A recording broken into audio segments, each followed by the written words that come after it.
At narito po tayo sa ating panibagong pag-aaral ng salita ng Diyos, Saved Through Faith. Mula po sa Acts chapter 16 verse 31, John 20:29. Kaya nga napakahalaga po ng usapin ng pananampalataya dahil ito'y usapin po ng ating pong kaligtasan. Ano po? At ang sabi po, at kanilang sinabi, manampalataya ka sa Panginoong Hesus at maliligtas ka, ikaw at ang iyong sambahayan.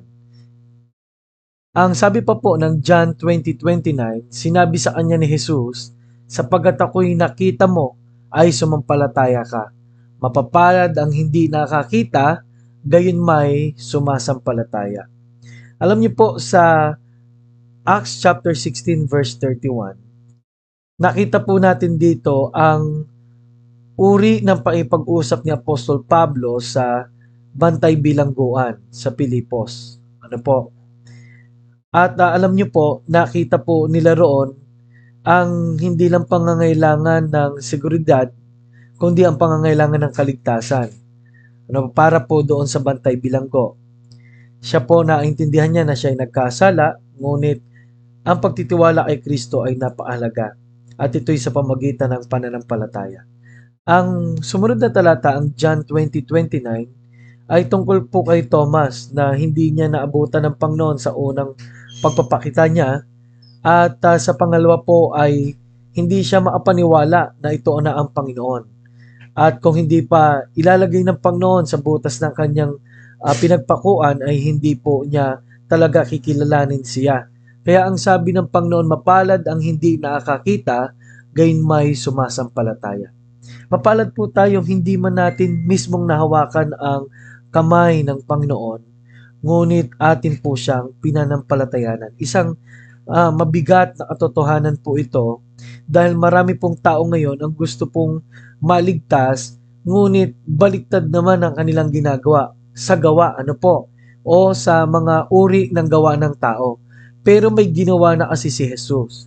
Kaya sabi ng Acts chapter 2 verse 8 and 9, hindi sa mga gawa upang sino man ay wag magmapuri.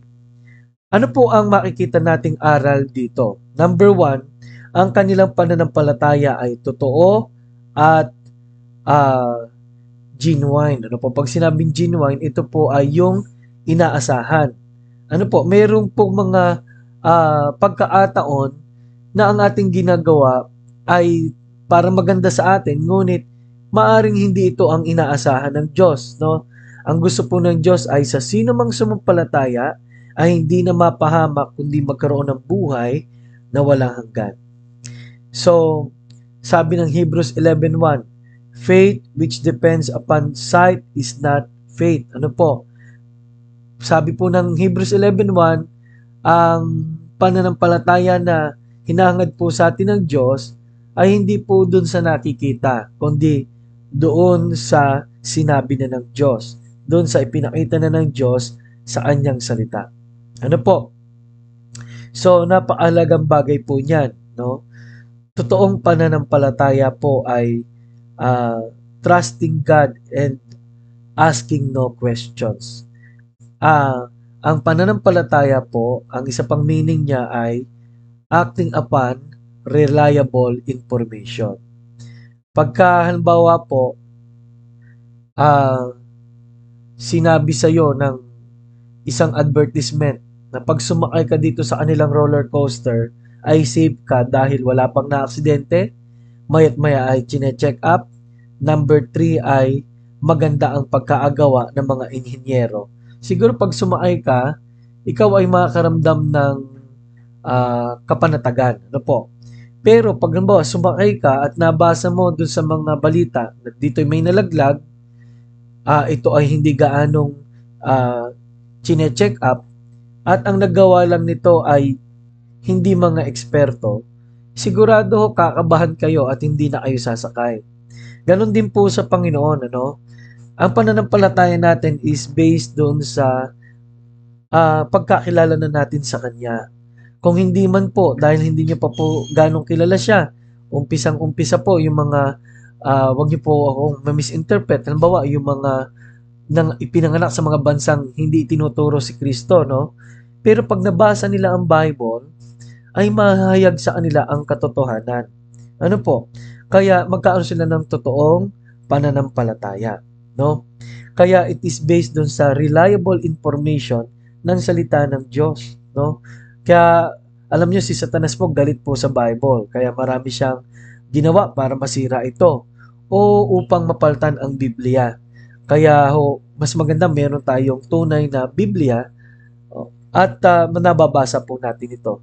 Number two ay hindi lang po totoo at genuine ang kanilang pananampalataya. Ang kanilang pananampalataya ay ino-honor ang Panginoon. No, bakit po? Kasi po, pag ikay nanampalataya, ipinapakilala mo na ikaw ay isa sa tumatanggap ng biyaya ng Diyos at na-appreciate mo at ma-appreciate ng Panginoon niya dahil sa dami ng mga tao, ikaw ay isa doon sa tunay na sumampalataya. Ano po? At kinilala mo ang kanyang kamatayan, pagkalibing at pagkabuhay na magmuli. Ang pananampalataya pong ito ay tinitingnan mong sapat, ano po, at mahalaga. Number 3, it is faith which honors the word. Kanina honors Christ, ngayon po ay ino-honor mo ang salita ng Diyos. Ano po, bakit sabi ng Bible, without Christ, we are lost. We are in need of salvation. At lahat po ng bagay sa mundong ito ay inihag na ng salita ng Diyos at kahit sa hinaharap, sa history, ay nasa salita ng Diyos. Kaya ang sabi po ng John 20:31, ngunit ang mga ito ay isinulat upang kayo'y sumampalataya na si Jesus ang Kristo, ang anak ng Diyos, at sa pagsampalataya ay magkaroon kayo ng buhay sa kanyang pangalan. Sinulat po ang Bible upang ang tao ay magkaroon ng matibay na desisyon at pagsampalataya. Ano po? Kaya lang, mga tao po ngayon, hindi naman talaga ang Bible ang nakikita. Ano po? Tradisyon at marami pang iba.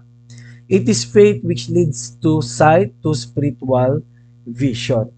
Nang si Thomas po ay nakita niya ang Panginoon, ang sabi niya, my Lord and my God.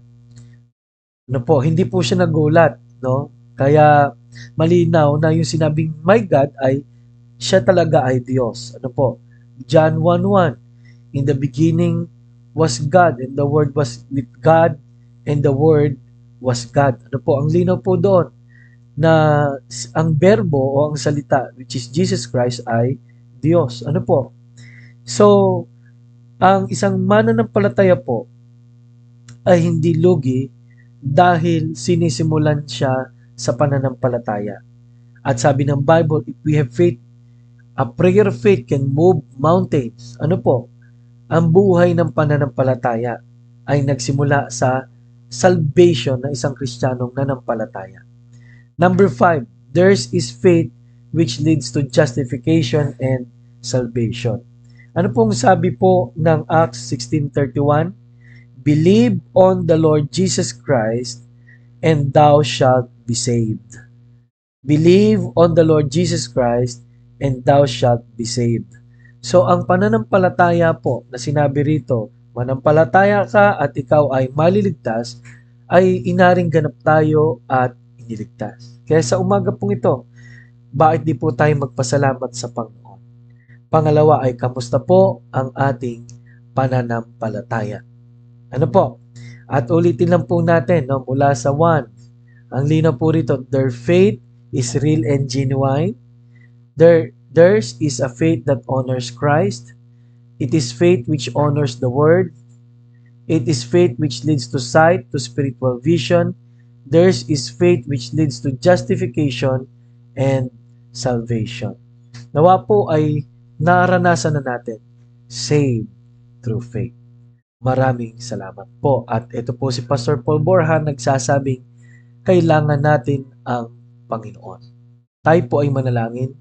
Dakilang Diyos, Ama, salamat po dahil nagkasama-sama po kami.